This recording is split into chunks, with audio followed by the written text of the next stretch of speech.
get started. I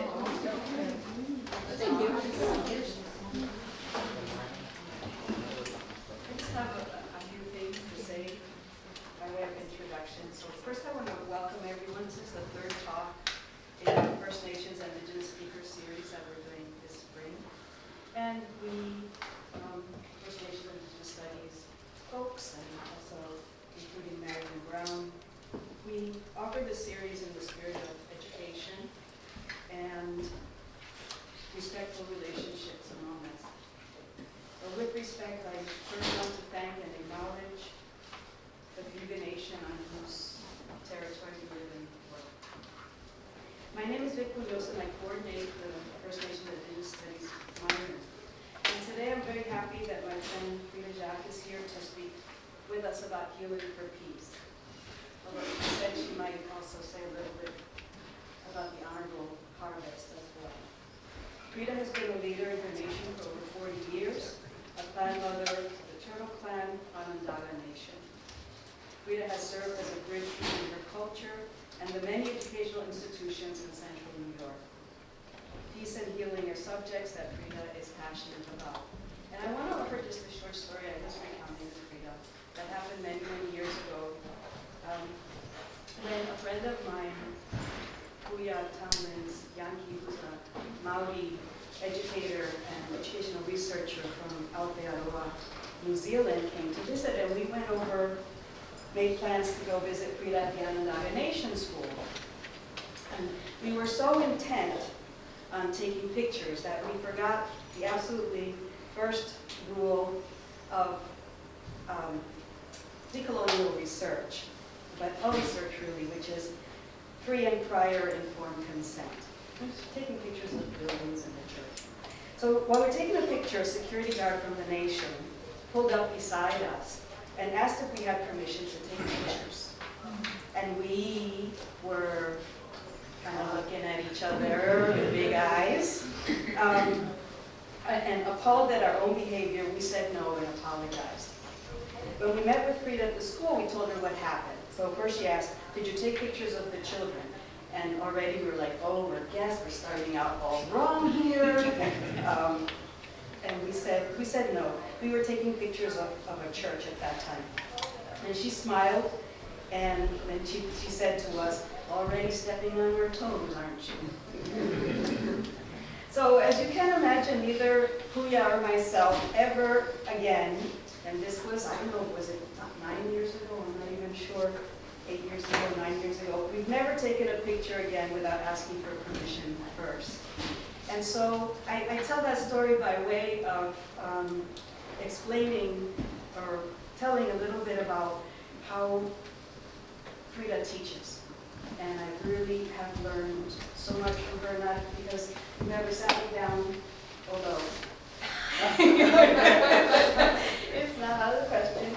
And then the other thing I wanted to let you know is that after the presentation, we have some nice food here, including a pumpkin pie that Ellen and I made from covered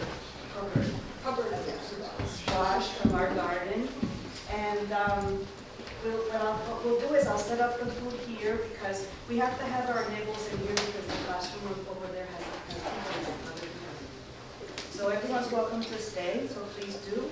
And we'll have a little bit of food, but please remember, elders first to the food. So the elders will serve themselves first, and then everybody else can have a little bit. So welcome everybody, and in my own language, bienvenidos.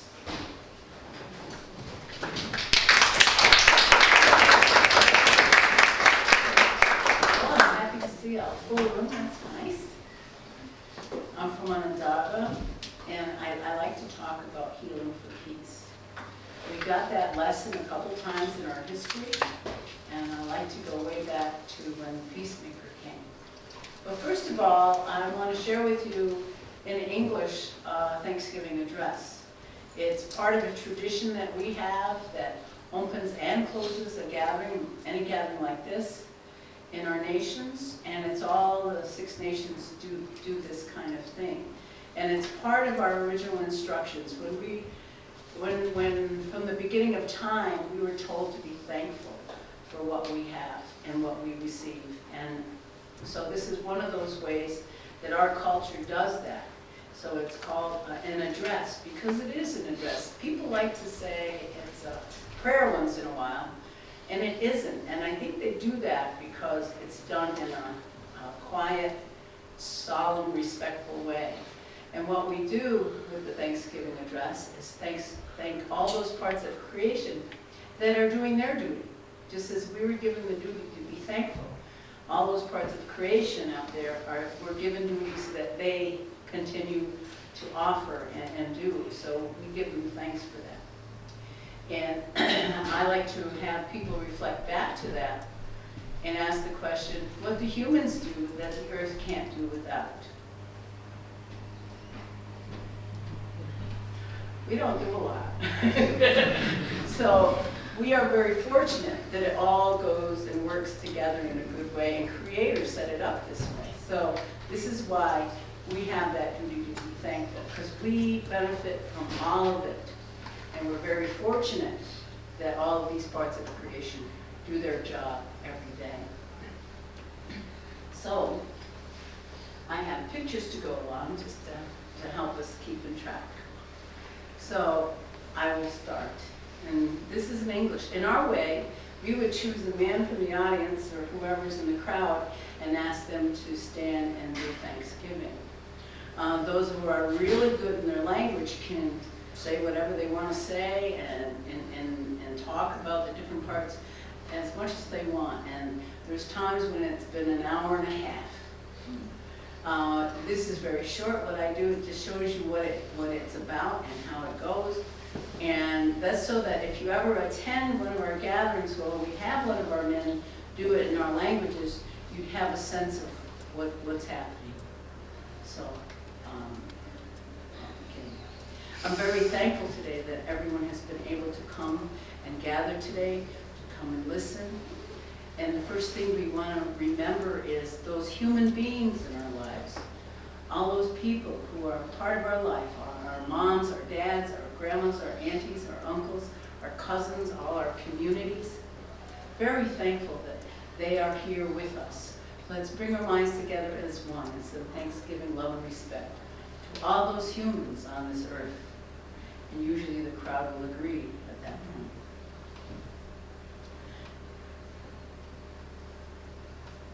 This way. Okay. And as we got up this morning, we realized that our Mother the Earth is still out there and providing and nurturing life. And she has done this from the beginning of time. And we're very thankful that she continues on to do her duties. So let's bring our minds together as one and some thanksgiving, love, and respect to our Mother the Earth. And on Mother the Earth are the waters that come from the springs from way up on the hills. And that's nice fresh water, and it comes down and joins into the streams and down into the rivers, and there's many creatures that live in those places, and then it goes all the way down into the oceans. And we're very fortunate to have water. All life depends on water. And we are fortunate here because a quarter of the fresh water is in this part of North America.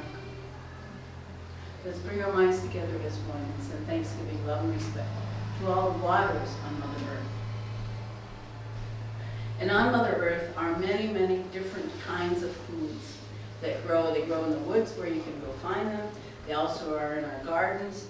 And we're very lucky to be in a place where food is bountiful.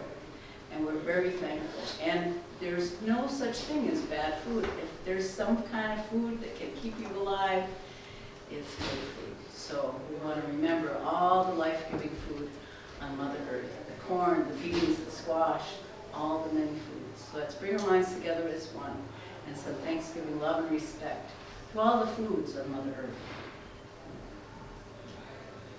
We are also very fortunate to be in a place where there are many different kinds of berries. The first berry is strawberry, and we see the strawberry as the leader of the berries.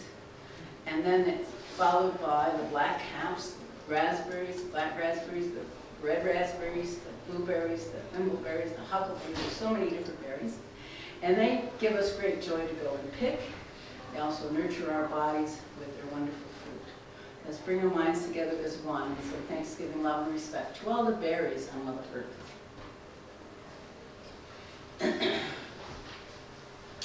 Out in the woods and in the fields are many medicines. And we're very thankful that these medicines are still growing and available to our people who have knowledge of medicines, and they can go and they can pick them and they can bring them home and help their families feel better. We're very lucky that they continue to grow and are available. So let's bring our minds together as one and send thanksgiving, love, and respect to all the berries on Mother Earth. And also, there are those creatures that run about in the woods and around who are free and live freely. Some of you would call them wild, but they're wonderful creatures. And there are many different kinds. There's the amazing beaver. The beaver is just a wonderful creature, and you should study up on them because they do so many good things. There's the wolf. There's the deer, and the deer is considered the leader amongst the four-legged animals that run about here. So let's remember all those wonderful creatures and that they have a right to have their lives just like us. And they have, we're very fortunate that they are continuing to live and be here on the earth. Let's bring our minds together as one and remember all those animals that run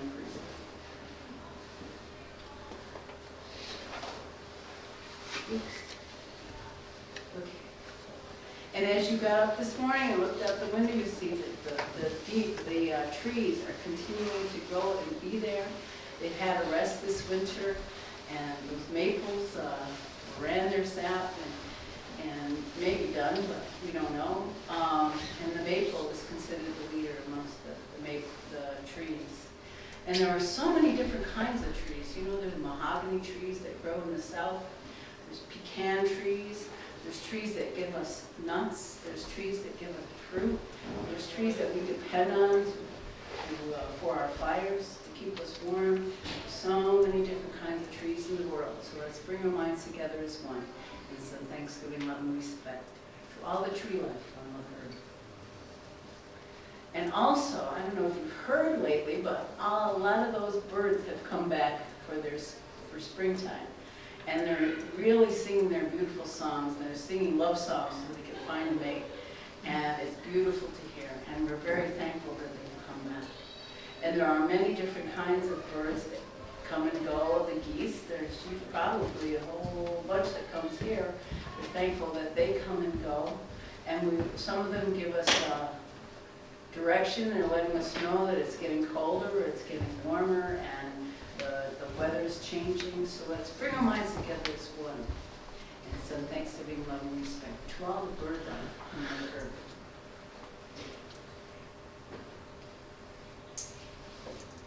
And the eagle is the leader amongst the birds. This is a pretty good depiction of wind. I used to have this really strange looking picture that was more like a drawing. But anyway, the winds come, they clear the air. They also bring the different weather. They bring the warm air from the south up so that it can be spring and then summer. And they also come from the north and bring in the cold and that wonderful snow that helps Mother Earth rest. So let's bring our minds together as one and some thanksgiving, love, and respect to all the winds on Mother Earth. The thunders, they come from the west, hopefully, because they bring water. They also bring their great lightning and the noise that comes with it. And that lightning adds energy into the soil. We're very thankful that the thunders continue to do their duty. Bring our minds together as one and send thanksgiving, love, and respect to the thunders.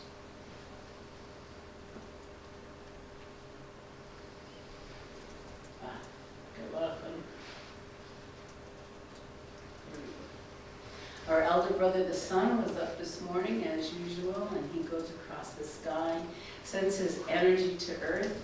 All the wonderful plant life use that to live, and it goes into our gardens, and our gardens grow, and we have food because our elder brother, the sun, is sending his energy. We see one another, outside because he's doing his duty. So let's bring our minds together as one and send thanksgiving, love, and respect to our elder brother, the sun. And our grandmother, the moon, is up in the sky. She's very important. She guides the tides, but she guides all the women, so there might be new life, all the mammals. So let's bring our minds together as one and send thanksgiving, love, and respect to our grandmother, the moon. And around Grandma Moon is all those wonderful stars, and they have their duty as well. Let's bring our minds together as one and send thanksgiving, love, and respect to those stars in the sky. We also remember the 4 messengers that have come throughout our history who have helped us when we have gotten in trouble, and we thank them for having done their duties. And we know there are others that have come on earth to help human beings. So let's bring our minds together as one and send thanksgiving, love, and respect to those messengers. Ah. Okay.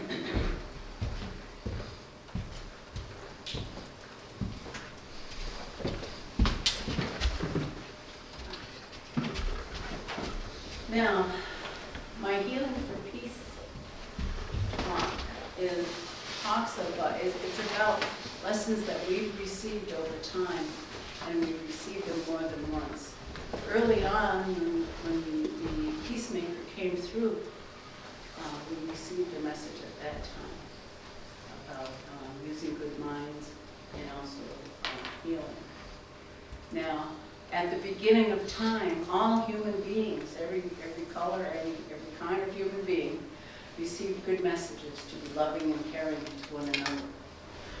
Over thousands and thousands of years in this part of the world, our people began to forget those good messages. And what happened was the cruelest men became the leaders. And there was killing every time you turned around. Somebody was being killed, and people were going through awful times. And at that point in time, the peacemaker was born amongst the Hurons across Ontario. And he was born up in the bay of, I call it Quint, I'm not sure if that's how you pronounce it, but up where it's jutting out like an island. And in that bay, he was born. And he was born to a mom who had no husband, had no man. And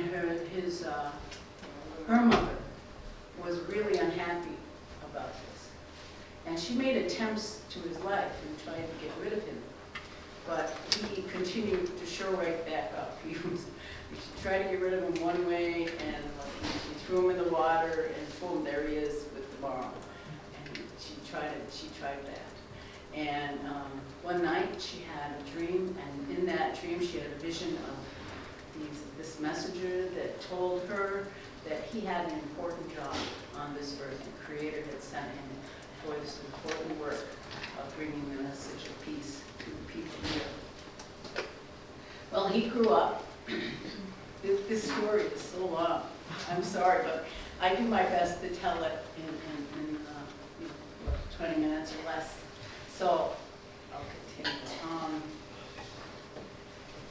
So he grew up there, and as he was growing and getting older and getting ready to start his message delivery, he built a canoe out of stone.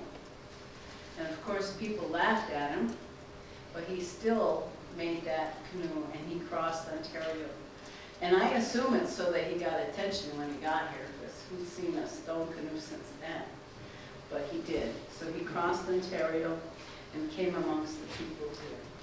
And the story is long. Part of the reason is that some of it's just descriptive about what he saw when he got here. You know, he would look into the river, he'd see a body floating by. He'd see the water just discolored from blood. The violence had gotten so bad. And people, you know, had probably forgotten that they were capable of a good mind. He met a woman named Jagunsase who lived in her home, and she would have them leave their weapons at the door, invite them in and feed them, let them rest. She really loved the stories of violence.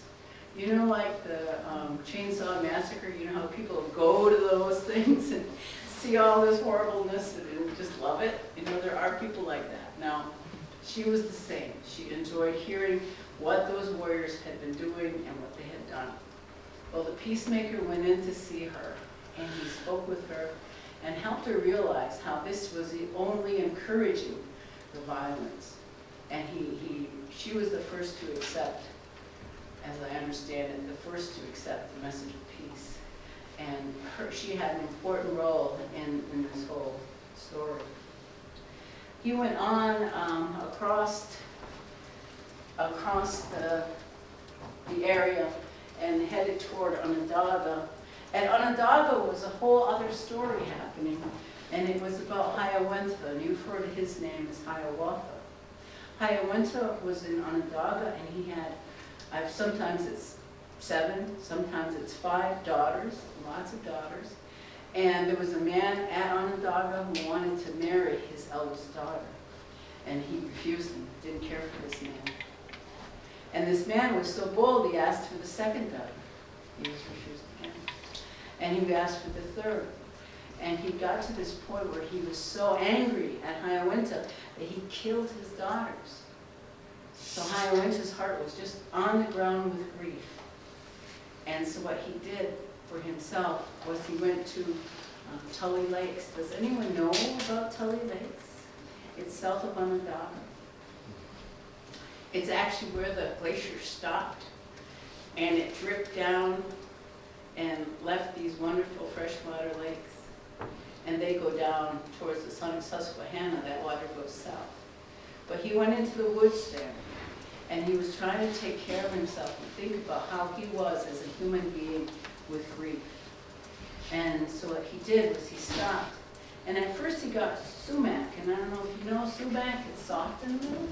He made little beads out of it, and he made strings that went with each part of how he was as a human and grief.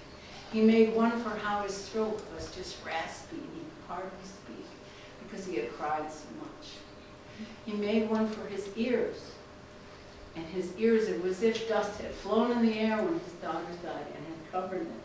So he didn't hear anyone trying to speak to him. He no longer heard the birds singing. He was just shut off in his hearing. And his eyes were puffy and red. He had cried so much that he could hardly see. He couldn't see clearly, and it was very much like a tunnel vision. So one day, he made 14 of these wampums. And what happened was, he was reviewing them one day and setting them down and speaking about each and setting them down. And the peacemaker came along and he heard him. And he was moved with such compassion that he took them and he went to them, went to Hiawatha, and he said, have a seat here. And he took one at a time, the one for his throat, and he took a fresh cup of water. And he had him drink the water, and he asked the Creator to open his throat so he might speak clearly again. Then he went and got a soft feather, and he went to him, and he cleared his ears, and he asked the Creator to open up his hearing so he might hear everything around him again. He went to him with a soft doeskin and wiped his eyes, and asked the Creator to clear his sight so he might see everything well again, nice and clear.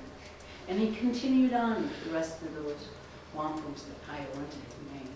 And at the end, Hiawatha was well enough to stand and hold a good mind, no longer carrying that feeling of revenge that he carried, no longer carrying that great weight of grief. It helped him stand and use a good mind again. He was so well that the peacemaker asked him to come along to bring the message of peace to the Mohawks. And from there they traveled up to Cohoes Falls, which I'm guessing is right around here. And it's north of Albany, Cohoes. Does anyone know Cohoes? The river goes east and west and east. And at Cohoes there's a great gorge, and there's a huge cliff on the north side. And that falls just goes boom, ba-doom, ba-doom, down. It's a huge place.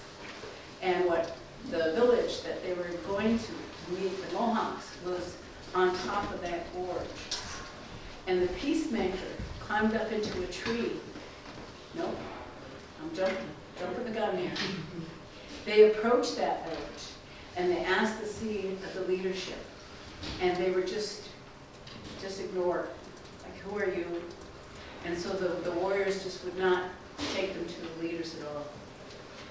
So they said, okay. So what happened was he went to that gorge, and then the peacemaker climbed up into a tree and asked those warriors to take that limb down he was sitting on. And they were happy to do this. They were killing people all the time. So they took that limb down, and he went flying into the gorge, and those warriors just thought, well, that's that. Well, the next morning, he was sitting at their fire waiting for them. And because of this, they went and got their leaders to come and listen. And he shared the message of peace. Now, the message of peace can sound simple, but it's not easy to do. First, that peace is active. You have to work at it. We have lots of protocols that were given to us to help us keep respect from nation to nation, from people to people, from clan to clan, so that we can maintain peace. The second was that things should be equitable. And we were given those directions about sharing, that the food is for everyone, that everyone shares the food, and that those things in the woods, it's not Onondaga woods, those aren't Onondaga deer. Anybody can go and get what they want, but they need to follow basic rules. This is where the harvest, honorable harvest message comes in. That you should go only what you need. You're going to go pick berries. You don't pick at the first bush. You go to the second, and you give thanks for that, and then just take home what you need. If you need meat, you go and get the deer. You give thanks for it, and you bring it back, and then you share it. And then all people have some. And then lastly is that you take what's given. The nuts on the tree are right there to pick. The fruit, the apples, all those berries. And when the tide goes out, there's clams, there's mussels, there's all kinds of food there. And even the fish in the water are not difficult to get, so they're right there. So at this point, I'd like to mention that you wouldn't go a mile down to get fuel, because it's a mile down. It isn't given. You might, if there happens to be coal sticking out of the ground in the backyard, you might use that. But it's just basic rules about using the environment and resources. And you leave things so that they can perpetuate. You never take all of them. So those are good messages, and we all got those messages early on. So this is just kind of a reminder. So the third part is a reminder that we all have good minds to use, and we need to use them to keep the peace. So what's a good mind? Each day as you walk about, you have thousands of thoughts. You have the ability to choose what direction you're going in your thinking. And you need to, if you use those basic instructions that we have of being loving and caring and good to one another, you can tell what thoughts you have that are what direction you're taking you. And then when you get angry, and there's nothing wrong with being angry, you can help lessen that anger by sharing it with someone in a safe way, so that you can deal with whatever's going on in a good way. And then everything you do or say comes from here, from your thinking. And so, just like Haudenosaunee recovered from his loss and was able to walk with a good mind, we can also stop, recover from whatever we've been through, and walk with good minds as well. And then they were told at that time, part of that third message, is to use your good minds to keep the peace. So our leadership has that directive. And Oyana is the name for our chiefs, and that means those who carry good minds. So they're encouraged to continue to use good minds to help lead the people. So us in our daily lives, we can use good minds, and that just makes things better in general, so the community gets healthier, and likewise the chiefs have a little bit better, easier way to people to deal with, and it just is very helpful. So let's reflect to Katrina. What happened when all those people ended up in the dome? I don't know how many years ago or how old you were when you were in this, on this, but Katrina was very rough and very rowdy because a lot of people ended up in that football dome. And in there were people who, just because there weren't policemen standing there with a gun, they thought they could do anything they wanted.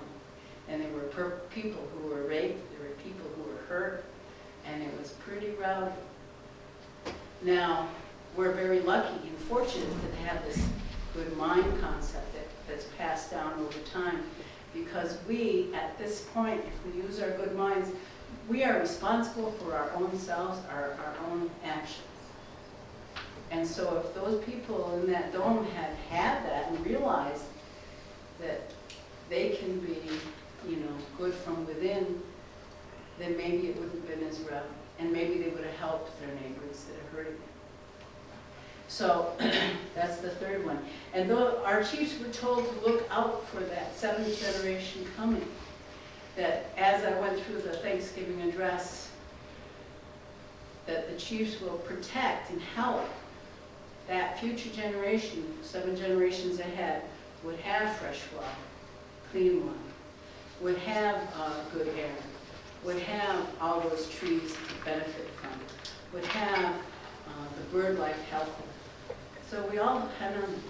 If the bird doesn't eat the blackberry and doesn't poop it out, the blackberries will not grow again. The birds it has to go through the bird. So they're all connected, all these wonderful parts of creation. So, when did we get this message again? We got it after boarding. And it's around Civil War time. Someone came back from the wars out west with the Sioux and the Plains Indians. His name was Colonel Pratt. He had been fighting out there, and it was expensive to do this, to have wars with the native people. He came back to Washington. Actually, the first place he ended up was in Florida, and there was a place there, a school where they took native people. And from there, he got this idea that they should bring all the young native people together, take them to these schools, boarding schools, and make them white inside.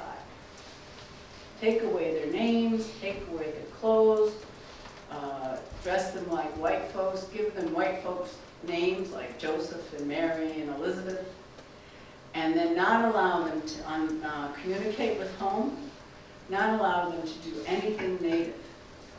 And it was very, very difficult for these children. And in New York State, only now some people know of this in an education system. So these kids were taken and sent to these boarding schools, and some of them were very little. And they lived there, and in the summers they would find jobs for them on farms, the boys on farms, the girls in homes, and they would clean homes and do that. And they were only taught menial kinds of work.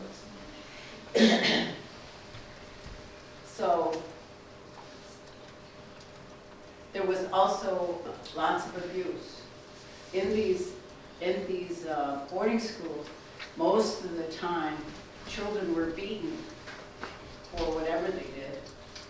Children were locked up in rooms. Children were mistreated and verbally called down. So they came out of those places in rough shape. And this is why we learned this lesson again. Some were sexually abused, and they came home angry. It's like they had a giant balloon of anger that they carried home. Some didn't come home, some did. And right away there was a rift between the people who had stayed home and the people who were not, who were in schools. So communication between the families was affected. And each person who went to these schools dealt with it a little differently. Some had swallowed the pill. They thought everything white and education from white people was just amazing and wonderful. Some people came back with that anger and just real deep-seated anger. And what happens when you carry that kind of anger is the next time somebody bothers you and makes you angry, whoosh, that bag sends out more anger than you need. And that's where a lot of times in families it can get very difficult. Both my grandma and grandpa went to boarding school in Carlisle, Pennsylvania.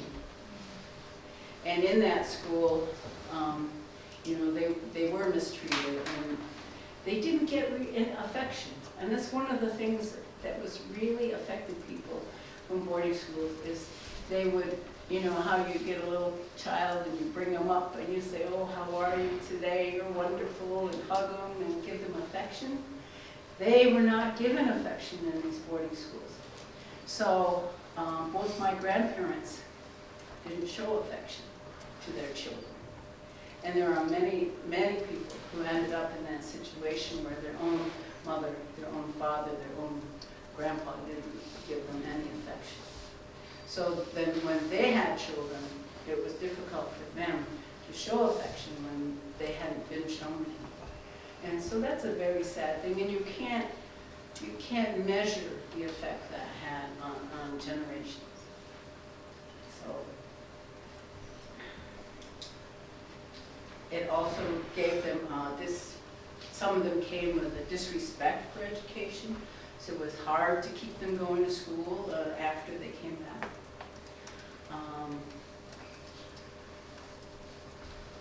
They came back knowing how to beat somebody rather than talk to them when it came to being angry at your children and what they're doing. So instead of using our old ways of disciplining our children, which can be very light when you think about it, you know, when somebody's little and you want to stop them from having a tantrum, you use water. And that startles them, and you say, hey, you know, talk to them. And then we have other medicines that are used, but never is anyone hit and angry. You know? So anyway, it took a toll on our people. And it took a while. My grandpa had 5 languages. He was totally able to speak all of them. And when he came home and had his children, he did not speak to his children in any of those languages. He spoke to his wife, who understood all of them. And he would speak Onondaga for a month, and the kids might have caught on a little bit, and he'd switch to Mohawk. And he'd speak Mohawk for a month, and then he'd switch to Cayuga, and he'd speak Cayuga for a month, and then, so he'd keep switching. So on my mother's side, this was my mother's side, she never got one really well, but she understands Mohawk more than she did Onondaga, because when she was first married, she married a Mohawk. They lived amongst Mohawks, and she heard it more, so she was able to understand better. So after all this time, some people who come back, especially those people who were sexually abused, they were damaged and they were in rough shape, or the ones who were beaten and were angry. They would come home, and some would self-medicate with liquor. So I don't know, there's that idea that Native people, there's a lot of drunks. There's a lot of Native people who don't drink at all.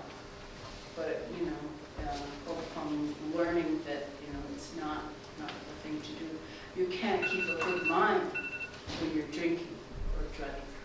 And that good mind that we all have is something that we want to keep. So after a while, people started realizing why Grandpa was the way he was. I mean, I was like 30 by the time I realized why my grandpa was the way he was. He was really a difficult person. And I finally realized it, and it helped me at least accept him for who he was. And so people like me who were second generation, my mom was first generation from boarding school. I'm second, and I was very fortunate. My mother was able to turn around things from her family and have a loving and good, solid family, and be very supportive and very good to her children. So I was very fortunate that she was who she was, and those things that I needed to recover and heal from, I have worked at, and you can like look at things that have affected you and look at them in a good way. For example, sexual abuse for children, they often blame themselves and they carry shame for it. That's really not their shame. But they need to recover and heal from it in order to get past it. So we had a generation who needed to stop and recover from boarding school effect. Now, I have an essay. Did I ever get you an essay about boarding schools? Mascots? Is it in the Onondaga? Yeah, it's in that booklet. Yeah. Okay. We have a booklet through Noon, which is Neighbors of Onondaga Nation. They put a booklet together to help people know who we are and our history. And in that booklet, there's an essay called Mascots. Why? Because there are people walking around today who've been to a boarding school and have been beaten in a boarding school. You know who went to one? Is Doug George. You know who Doug George is? Doug George is married to Joanna Shenandoah. And when he was young, his mother died, and there were, I think, 8 kids. And a bunch of them got shipped out, and they ended up in a boarding school in Canada. Canada is the place where they actually started realizing it happened. You know, people started talking to Native people, and the stories that came out of them about boarding schools up in Canada. And they talked to somebody else, and they started to connect and realize, oh yeah, this really happened, and oh my. And finally, the Canadian federal government sent people out to make record of it, and they did. So they've looked at it for a good 15, 20 years now. And if you look up Canadian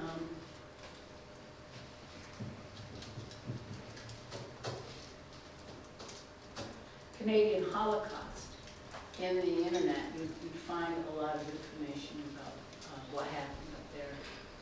But the same kind of thing happened in schools here on this side of the world. There were a lot of schools. One of the most famous ones is the one in Carlisle. Carlisle's known for Jim Thorpe. He went to that school. And just a sideline is the coach there when Jim Thorpe was there was, what's the name of a 16-year-old football, 15-year-old football coach? No? Okay. It might come to me by the time I'm done. But anyway, what was really fun about this coach is that football was just starting, you know, and he would try anything. And he's the one who got the rule for going out of the crease and coming back in. Like once you go out, you're out, and you know it's illegal. He had a guy go out and run down amongst the crowd and show up down on the other end, and they threw the ball to him. And anyway, so there was a rule. So he tried lots of things, and so there's lots of rules that he did. Pop Warner. Pop Warner was the coach down there. And then Jim Thorpe came in. Good athletes. Played a lot of different teams. Okay, so now is there a question? Are we ready for lunch? I was just going to say about the Carlisle School, and I looked at some of the records of people, so many different nations, close by and far away. The Carlisle School, there were 66 Puerto Ricans. Was there? Yeah, and they spell it Puerto, like a, P-O, RTO and art, and they were brought up from the island because the education system of Puerto Rico was run by the U.S. education system. At that, it was sort of, so the idea by the Department of the Interior, like it was like we were more like wildlife or something, and then they were brought up here and told that, and they were from middle-class families, like they were told that whatever that meant at that time there, they were told that it was a really good education. And so, but then they started writing home and saying, we're not happy. But it's a very similar thing. Some then, when they became adults, wrote about the experience as learning English, as opening opportunities, and because part of what they learned was that their own culture was something to surpass, you know? So some of the reading, some of the research I've done about Carlisle, and then I came across a sort of an interesting thing, which is that my great-grandfather, who was a position that I don't quite understand, was resident commissioner of Puerto Rico at that time. And because so many people, parents were saying, so he went up to Carlisle to look at the conditions, and he writes a letter saying the conditions are terrible, and we should bring our children home. But then some of them didn't want to leave, like they were, no, this is still better than where we are from. So that whole area of how Puerto Ricans get to Carlisle is really... Makes you wonder, huh? Yeah. And you don't remember how you said they were thinking that they were, what'd you say, animals, what? Yeah, it was the Department of the Interior, right, that was regulating education. And that is what, Native people were under, Yeah. Department of the Interior. We had the Because, same thing. do you know the UN considered Native people and Indigenous people around the world as, is almost like the herd of deer in the woods. Yeah. And that all goes back to the doctrine of discovery. And that's a whole other talk. Yeah. They actually used a papal bull way back in 14-something, before, just after Columbus came back, to declare, one of the popes declared that any place that they go and discover there's no Christians there, then there's no one there. It's called terra nullius. And since there's no one there, and if whoever's there, they would try, like when the Spanish came in, the Spanish were very cruel when they came. They would like speak to the native people in their language and expect them to listen and decide to be Christian. And they were just slaughtered. And so pretty much that whole, he says enslave and conquer them and enslave and whatever, all these people you find who are not Christian. And that, and take these lands for the Christian people, the crown. And so that continued on into the doctrine of discovery, so that they came up the different rivers and claimed land, and native people there who had their existence, had their governments and everything. There was no communication with them that this was happening at the time. And up like the Missouri, they would hand out these metal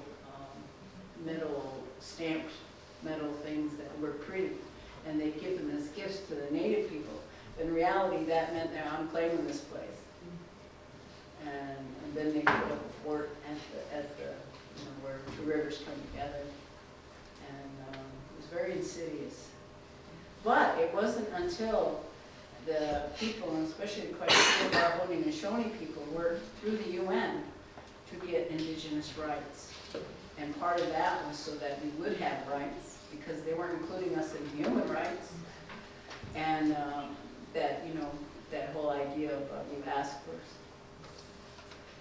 Anyway, so that's a whole area to look into. Yes? I was just going to mention that, of course, these schools weren't even limited to the North America. Australia, for example, was very famous for having Yeah, a lot of these schools also. Same thing, yeah.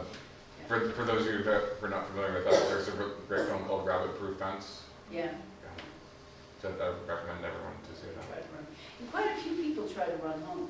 I know somebody who's alive today who ran away from a South Dakota school in February. And, you know, she had been beaten one too many times, and she said her butt would just be purple. And she ran home in February, managed to get home. And that's pretty much a miracle because, you know, South Dakota is really, really, really cold and windy in the winter. Somehow she got here. Yeah. Were they selected to go to this school, or did like the parents make the who made the choice? They went, sometimes it was not a choice. My grandma, who was from Haudenosaunee, Mohawk people, my father was Mohawk, she saw them come by with wagons, horses pulling wagons, and they just stopped and picked kids up, put them in those wagons, and took them. Now, those parents, they had no clue where they were, and they ended up in the boarding schools. Other places, it was, you've got 6 kids, you're living in this shack, I'll take 4 of them. It was more like social service kind of way. And then other people, thank God, people hid their kids in the woods and tore papers up. So some people, you know, survived after without boarding school effect. And they pretty much are the ones who kept our traditions going and our ceremonies going. And we're very fortunate that they survived. So it was rough times. And there were a lot of different boarding schools, not just Carlisle. And someday, the U.S. will stop and go, oh. and because in Canada, there was actually a formal apology. Not that an apology is enough for anything, but at least there was an apology. And then there was the effort to find out what really happened. And they actually looked at what had happened. This is like a process of healing. When you look at what had happened, then there's hope for people not to repeat what happened. And they also allocated some funds to the First Nations, is what they call their Native people. They would allocate some funding for counseling, healing. Because a lot of those people who were on the street, winos, were actually people who were abused in schools, who never got past it, who were never able to function.